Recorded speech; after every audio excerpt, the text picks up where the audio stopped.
Welcome to Your Cochrane right now. This is a weekly podcast all about the best town in the world, Cochrane, Alberta. My name's Eric Ruddle here with Lauren Meister.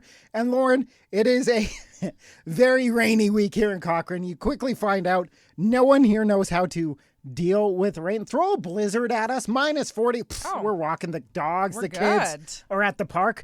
It's like sprinkling out. It's a ghost town. It's true. No one, I mean, you said yourself, you don't even have an umbrella in your house. You don't have rubber boots. Do you even have any kind of a jacket that would repel rain? My winter jacket. Your winter jacket. But then it's tricky because you don't want to wear a winter jacket for this time of year because then it's too hot because it's really not that cold out. We're like 11 degrees out there, so it's not that bad. So your winter jacket's too warm. So we're not prepared. And my thing is my hair.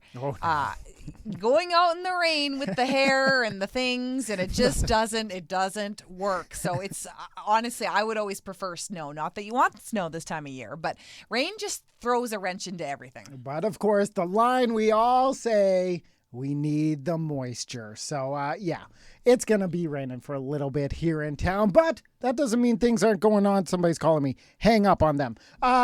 So did you see this? Up on Google, I don't know how somebody did this. They added the Cochrane traffic circle, the long one, Highway 22, as a tourist destination. Yeah, this is crazy. I have no idea how they did that, but I mean, I guess we're always looking for ways to draw people to Cochrane. So if our new fancy traffic circle is going to do it, then I mean, why not? Ice cream, Bow River traffic circle. Right? I mean, it's pretty cool. It does keep traffic flowing at all times. People are not just held up at that intersection for hours like they used to be. So that's a huge bonus. That is true. And the thing when something becomes a tourist attraction on Google is you can now rate it. So as of this morning, I was looking, it has 20 ratings. Wow. It is at 2.6 stars out of 5, which isn't great. No manager has been reaching out to the bad reviews saying, hey, can we chat about this? I don't know who's managing the traffic circles, social media.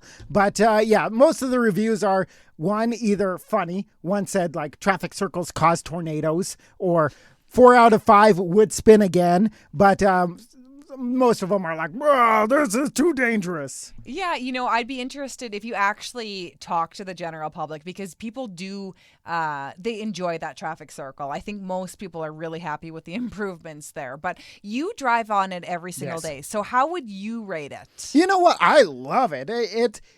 It does make you have to like turn on all your brain because you're like, okay, that person's coming from over here and they have the right of way. And then when you're in the traffic circle, you're like, the guy next to me actually has the right of way too. And you have to kind of assume everyone is trying to kill you. Right? I mean, that's a good way to think about it. Yeah. So it's not just yourself. It's like, okay, does this guy know that he's not supposed to come in? But honestly, like, let's think back to what it has to be almost a year ago now, sitting at those lights for 45 an hour, 2 hours someday. Oh, yeah. There's no more rush hour in Cochrane. No. And that is thanks to our lovely traffic circle. Yeah, that's the thing. Traffic is always moving. So love it or hate it. Yep. And this just is temporary. So, I mean, this is just until the intersection is completed, which is probably going to be about another year or so. So you just think about how much has changed in this year. But my thing is I don't take it very often. I live on the other end of town. So I've probably only been through this traffic circle maybe a dozen times over the last year. Like I don't visit you at your house. I see you at work every day. Best friends. But I don't have a ton of reasons to go on that other end of town. So every time I go through it, because there's no lines painted just yet. I know that the town or the province is working on painting these lines very, very soon. It'll happen. But I always am just worried. I'm confident with my traffic circle abilities, but I'm never really sure exactly where the lines begin or the lanes begin. So I'm always kind of like, okay, white knuckling, like where am I going? Who's beside me? Hopefully there's not a big semi. I don't know. So remember when I said, assume everyone's trying to kill you? That's you. Yeah. Watch out for Lauren. She's true. Jesus, take the wheel. Pretty much. Just turn it and hope that you go around. But if you're looking for a reason to go over to the Bow Ridge area, a very funny sign has popped up there. And this isn't like a little lawn sign. It is one of those huge like letterboards that you see around town. People use them for advertising. But this one says, leave green bins out signed bear. That is all it says. No pictures or anything.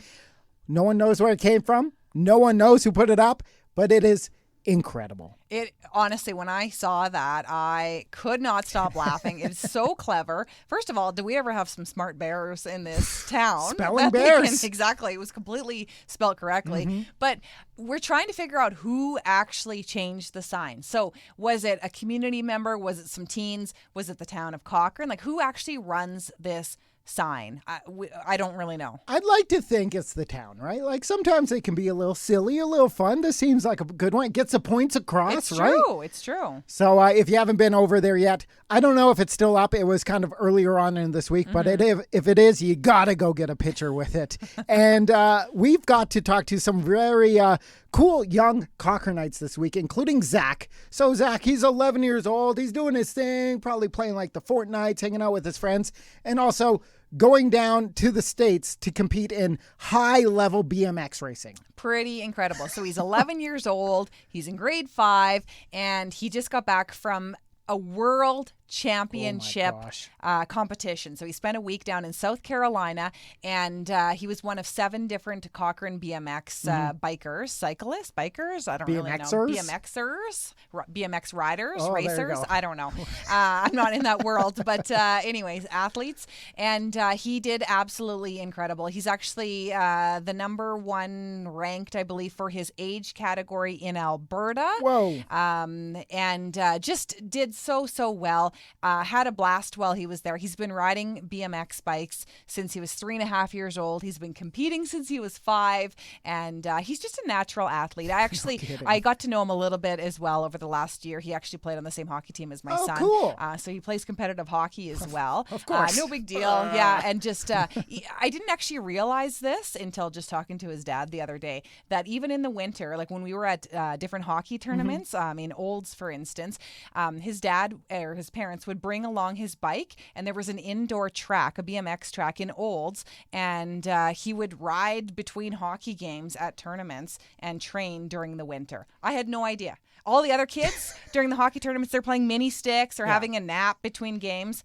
Not Zach. He's training for BMX. That's probably why he's down at the World Championship. Like, he was actually competing against, he said, like, Australia, European countries, and the top Canadian down there from Cochrane. So a huge shout out to Zach, and a huge shout out to Taya. So she is in grade 12. Bow Valley High School, doing her thing, actually wicked good at everything, just kind of like Zach, super smart, so into all these sports, valedictorian, and also the only Cochranite to get 100% on her math diploma test. Not the only one. There was also a student at St. Tim's recently, Daisy. She also got 100%. So we have two super smart grade 12 students, two young ladies here in Cochrane. Yeah, pretty incredible.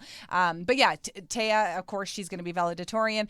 And just talking to her, and she's going to go to the U of A in the fall. She's already enrolled in sciences, and she's got like her whole career kind of mapped out. And she was saying that both of her parents went there, her grandparents, her brothers are in engineering currently there right now. She said that like everybody that she knows and is related to has all gone to university there. It's like she's just kind of carrying on with the family tradition. Going into broadcasting and journalism, right? I mean, why wouldn't she? Exactly. No, a huge shout out to her. And actually right now in town, both the Bow Valley High School students and Cochrane High, they're doing like a fun grad game called Senior Assassin. So they are running around town with water guns and goggles on and water wings. Yeah, so when she came into the studio and we were interviewing her, we were kind of wrapping up the interview, and then I kind of looked over and I noticed she had some goggles on the table, and I was like, that's really random. Usually people put down their phone and their keys. No, she had goggles. So she kind of explained why, but so far she was doing really well. Her team, she hadn't been blasted just yet, but she's like, this is intense. She doesn't want to be, blasted and out of the game, but she's like, people were hiding in the bushes outside of her house. So the only way you're safe is if you have your goggles on or if you wear water wings. So she had to be. So as she walked out of the station, she rocked those goggles, and all over town she's wearing them. We chatted with Warren today, who said he was down at the SLS Center, and at the gym, the teen guys are wearing water wings while they're working out. Hey, you got to be safe. Right, exactly, because you can't get out if you're wearing your gear. So that is such a fun sport, and if you see teens running around with their water guns, that is what's going on. And this weekend, something really cool coming up. There is going to be 2,000 new Cochranites planted here in town as they're doing this annual tree planting event over near the Bow River. Yes, I mean, yeah, that's. You think they're all going to have names? Of course, if they're right, new like when you Cochrane stick them. residents? Oh, here you go, Carl. Have fun. Why not? Add them to the census. You know. Yeah. Why? Hey, that's why Cochrane's growing so fast. Yeah, it's pretty cool. It's the banks and branches, branches and banks. Sounds about right. Yeah, this is cool. They do this every single year, and I actually didn't realize how many trees they plant every single year. If you think about it, it's like 2,000-ish new trees every single year. That's a good chunk of trees over by the Bow River every year, and pretty cool. So they're looking for people to come join them and go plant some trees. Have you ever planted a tree before? Have I ever planted a tree? I don't think so. My kids have come home with those like trees for Alberta Tree Week, and they do so well when I leave them in that bag. On the counter. Oh, mine did just as well as yours did. Oh, Dad, are we going to plant that? Oh, yeah, buddy. No worries. I don't think I've ever planted a tree. How about you? No, I don't plant things. I don't think you want us down there. Like, they instantly die, like in blood. Oh, yeah. I wouldn't even know where to start. Yeah. If you know what you're doing, they are looking for volunteers. And that is everything going on in Cochrane right now. You can grab this podcast on all your favorite podcast services. And until next week, we'll talk again soon. Yeah.